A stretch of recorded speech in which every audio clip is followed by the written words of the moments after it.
Polar tracking. Shortcut key for the polar tracking is F10. F10 to on or off the polar. Okay. With polar tracking active, you can make lines inclined to any angles which is defined in the polar tracking increment angle.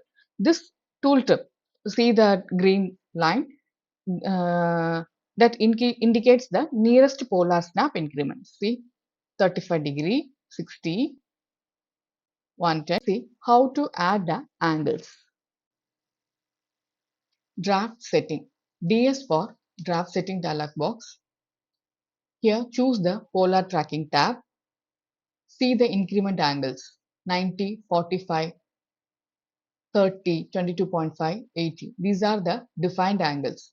If we need to add additional angles, check this additional angles.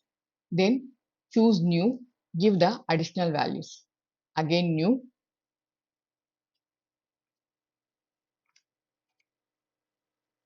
Again new.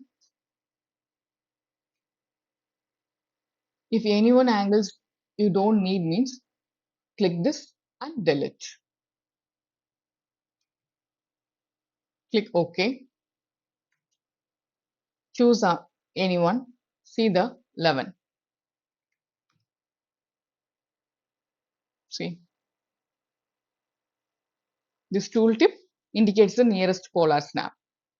Already defined and additional angles also. Okay. When you create or modify objects, you can use polar tracking to display temporary alignment paths defined the polar angles you specify.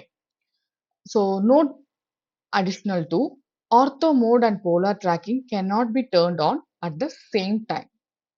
If you on the ortho mode, polar tracking mode will be off.